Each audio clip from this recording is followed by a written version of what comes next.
The collapse of communism in the Soviet Union and Eastern Europe in the 1980s was one of the last century's most important changes. Communist countries operated on the premise that government officials were in the best position to allocate the economy's scarce resources. These central planners decided what goods and services were produced, how much was produced, and who produced and consumed these goods and services. The theory behind central planning was that only the government could organize economic activity in a way that promoted economic well-being for the country as a whole. Most countries that once had centrally planned economies have abandoned the system and are instead developing market economies. In a market economy, the decisions of a central planner are replaced by the decisions of millions of firms and households. Firms decide whom to hire and what to make. Households decide which firms to work for and what to buy with their incomes.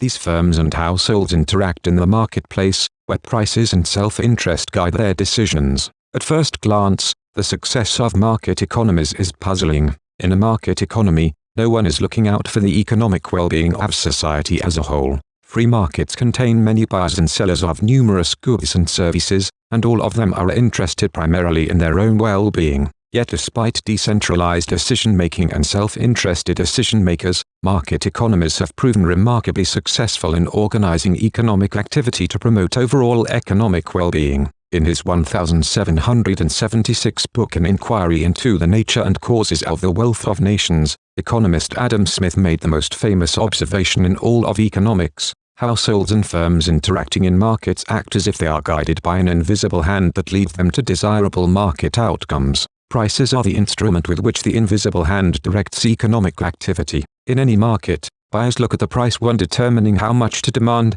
and sellers look at the price when deciding how much to supply. As a result of the decisions that buyers and sellers make, market prices reflect both the value of a good to society and the cost to society of making the good. Smith's great insight was that prices are just to guide these individual buyers and sellers to reach outcomes that, in many cases, maximize their well-being of society as a whole. Smith's insight has an important corollary. When a government prevents prices from adjusting naturally to supply and demand, it impedes the invisible hand's ability to coordinate the decisions of the households and firms that make up an economy. This corollary explains why taxes adversely affect the allocation of resources. They distort prices and thus the decisions of households and firms. It also explains the great harm caused by policies that directly control prices, such as rent control. And it explains the failure of communism. In communist countries, prices were not determined in the marketplace but were dictated by central planners. These planners lacked the necessary information about consumers' tastes and produces costs, which in a market economy is reflected in prices.